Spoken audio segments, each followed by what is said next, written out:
Fundraising and digital marketing lead at Camphill Communities of Ireland. Good morning, Sarah Jane. Good morning to you, Ryan. How are you? Listen, great to have you with us. What's the story? It's just a chance for somebody to join us and tell us their story of the day. What have you got lined up for us? Yeah, so I thought one of the interesting stories that came out in the news in the last 24 hours was the Gateway to Hell, Turkmenistan fires. I don't know if you're familiar with it. Well, we've seen wildfires right across the world, but this is something that I haven't heard about. Tell me about it. So, this is very different. So this is Turkmenistan's #1 tourist attraction, and it has been since 1971. So it's an extraordinary story. It's where officials this week, which is amazing, have reported a major reduction in the infamous Gateway to Hell. So it's a gas crater that has been burning non-stop in the desert since 71.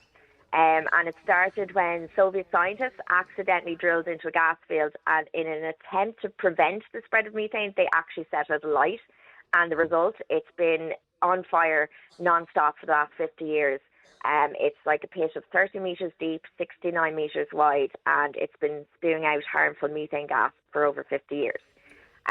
So it's kind of, it's a haunting... Sorry, go on ahead. Apologies. I was going to say, the volume of gases must be huge.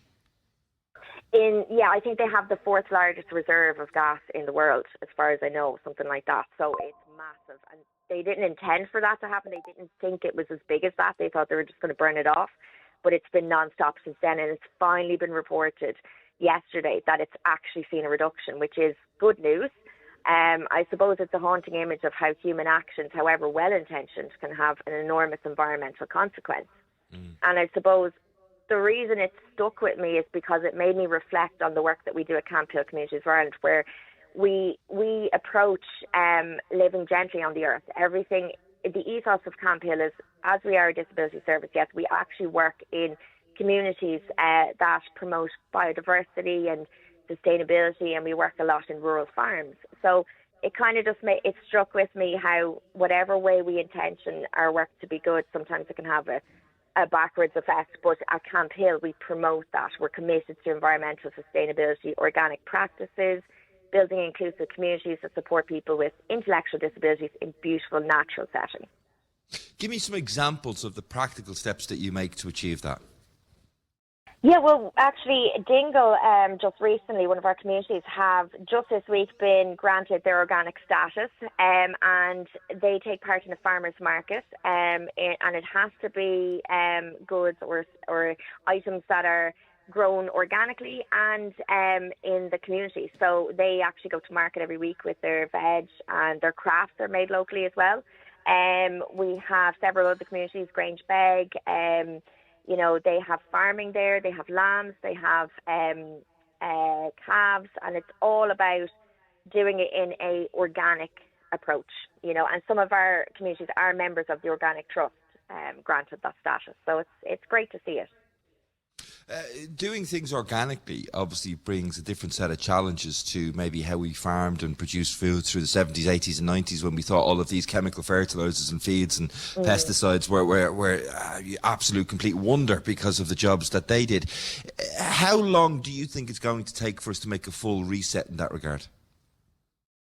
Well, it is difficult to try and approach everything that way, but I suppose if you keep it in mind, whatever you can do, like there's obviously more research coming out all the time on what works well. It's even just the other day I seen an amazing video on how to create a second tree from one tree, like where using a cucumber and putting it around the stalk and wrapping it, you can actually cut it and you have 2 trees. Like it's rather than buy more seeds, more manufacturing or this or that for packaging, you can actually make it at home. It's all the little things we can do ourselves, and using healthy alternatives or, organic alternatives wherever we can, and I suppose supporting organic, buying those, Well, you're speaking to me today as the fundraising and digital marketing lead up at Camphill. How is fundraising gone? Have you got more stuff planned? Because all organisations like yours are always trying to raise funds, of course. We are. We support individuals, and we need some help to do so as well. So Jerpoint, we actually have a community called Jerpoint, and it's not far away. It's based in the historic Noor Valley, and it's in a beautiful setting, it's originally part of the Mount Juliet estate, and they are having an open day this Sunday.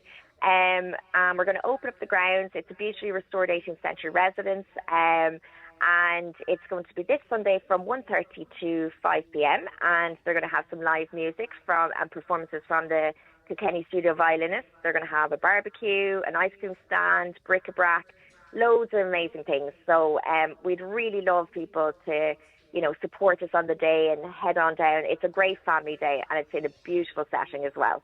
So people could just arrive on the day, yeah? Yeah, absolutely. Free for all. Entry is free for all.